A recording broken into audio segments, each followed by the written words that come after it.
Так, Today, we're going to talk about the question, how do we... блядь. Чувак, что с тобой случилось?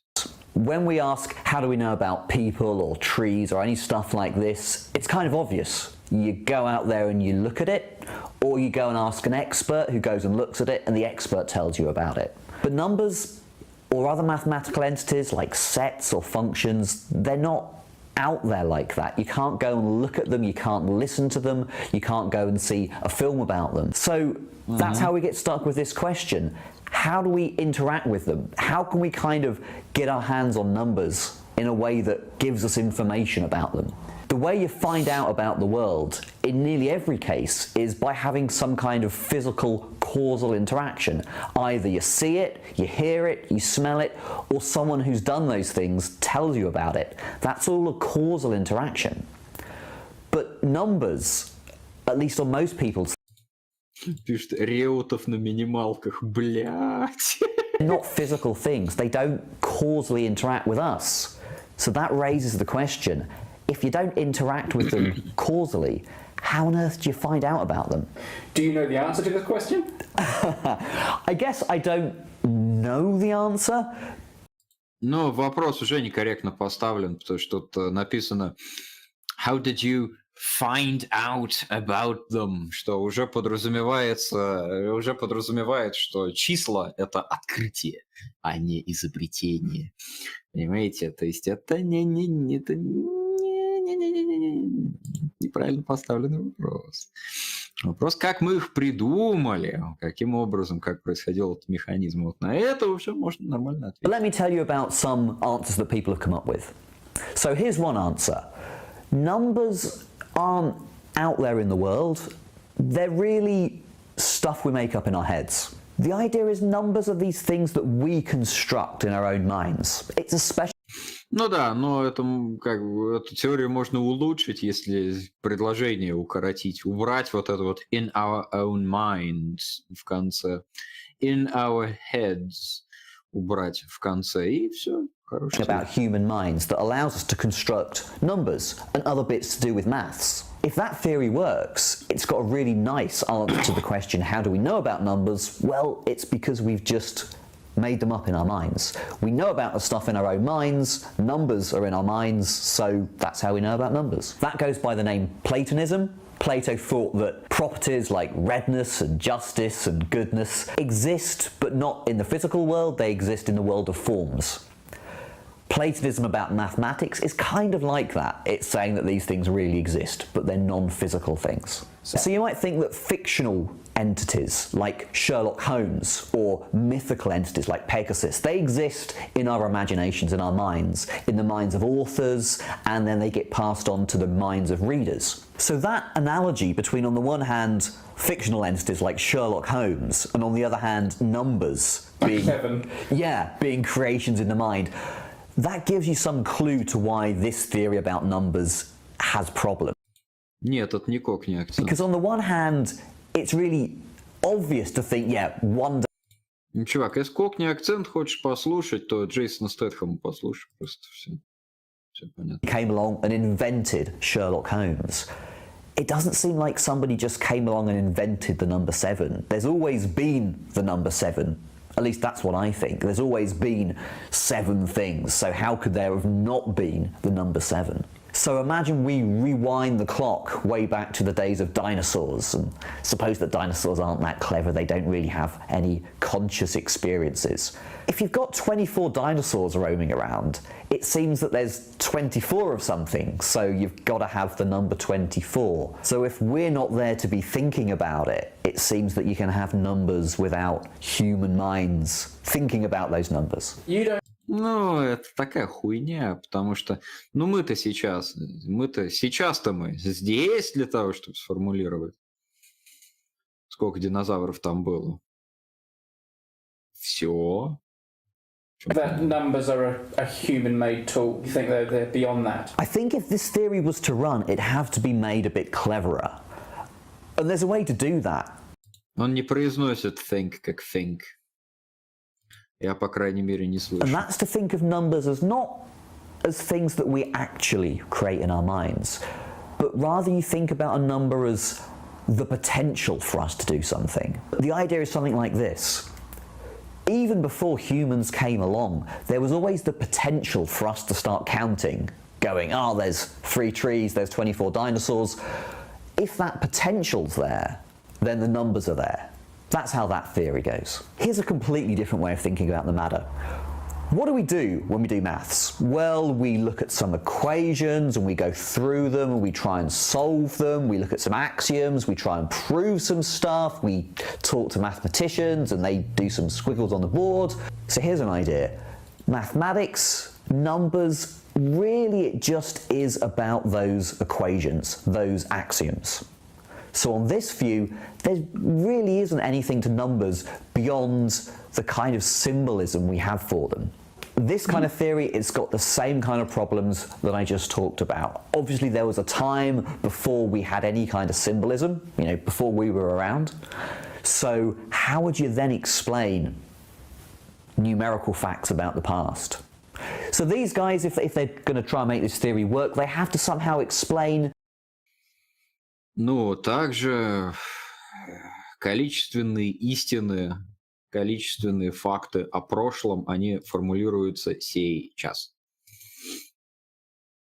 А сейчас мы здесь. Все. Нет никакой проблемы абсолютно. Well, when we describe the past, those 24 dinosaurs, we're kind of using symbolism to do it. We'd write down the number 24, or we'd make the sound 24. So even when we're describing the past, we're describing it now using these symbols, and that kind of gives some support to the idea that the number really doesn't go beyond the symbol we use for it. And that goes by the name either intuitionism or constructivism. That's actually really big amongst computer scientists who think... Блядь, сейчас вообще мимо. Конструктивизм он не об этом. И интуиционизм тоже. Вообще хуйня. Кого-нибудь другого позовите. Я думаю, если бы математика просто пригласили бы, он бы про конструкционизм и про интуиционизм рассказал бы значительно лучше. Not so much as constructions in our mind, but constructions in a computer. I think we're in a bit of a bind when we come to thinking about our knowledge of numbers. Because I think numbers are real things. I think they're objective things, so that when I talk about the number 23 and when you talk about the number 23, we're talking about the same thing. I don't think the number 23 is something that we could bump into in the street. I think that it exists, but it doesn't have a physical presence in the world. Numbers don't bash into each other like, cars or snooker balls do. So the bind is something like, numbers are real, non-physical things. On the other hand, we know about the world by physically interacting with it. That looks a bit like saying we don't know about numbers. But I think we do. So here's one suggestion about how we solve this problem. And it goes like this. Numbers are real things. They're out there in the world. They're non-physical things. How do we know about them? We say that if it could possibly exist, it does exist. Suppose we come up with some mathematical theory. We go through all the axioms, we check all the proofs, and we go, oh yeah, this is consistent, this looks good. So these numbers, or these things that our theory talks about, they could exist. And then the philosophy goes, since it could exist, it does exist. So we know that because our theory is consistent, the stuff it talks about really does exist. I can imagine a lot of people who watch Numberphile aren't going to like that. Just because something can exist, it does exist. Right, and in general, that's just crazy, right? I mean, Sherlock Holmes could exist, doesn't mean he does exist. But you might think they're mathematical entities, because they're not physical, they don't take up any space or time, are different. So the mathematical universe seems to contain all these weird and wonderful things, and it almost looks sometimes like we can define things into existence. We can say things like, let's define a group out of sets as blah blah blah. Now how would that work? How could you just define something into existence? Well, this theory has an answer. You're not making it exist. What that definition is doing is saying it's possible for this thing to exist, and therefore it does exist. That goes by the name formalism. The formalism is the formal system of symbols. Очень странная, блядь, очень странный способ объяснить формализм математический. We write down the axioms, the proofs, the rules we set ourselves to say that's a good proof, that's a bad proof. Once we've got those Что пиздит эта проститутка? symbols and we've got those rules, hey presto, you've got the numbers. Interestingly, most of these questions Ну, вот сейчас он объяснил лучше. Кстати. originally raised by mathematicians, and they were raised in a time back in the early 20th century where lots of areas of maths had gone bad. They discovered that lots of the theories they were using Ну, половина людей, которые сейчас были перечислены на экране, жили не в 20 веке. gave really weird and contradictory results. It was paradoxes discovered in the foundations of mathematics. So one really important concept was the concept of a set. This is an idea that came from Cantor, and Cantor thought, well, a set is defined by a predicate, like is tall. Is tall defines the set of tall people.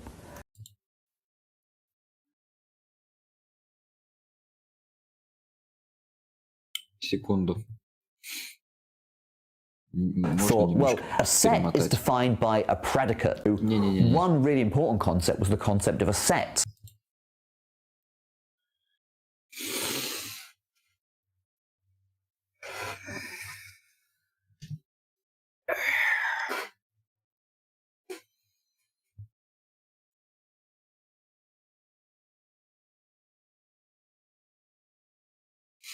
Хорошо. This is an idea that came from Cantor, and Cantor thought, well, a set is defined by a predicate, like is tall.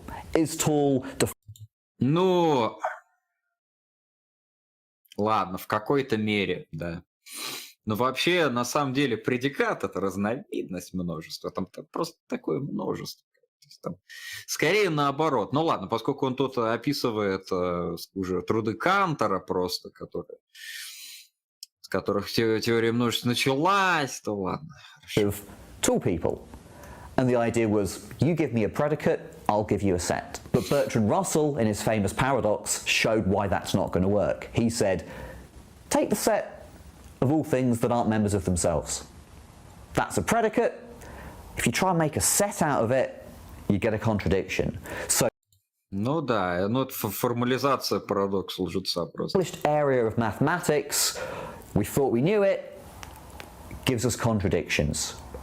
And the whole industry based around making sure those paradoxes went away really was a search for an answer to the question, how do we really know about mathematics?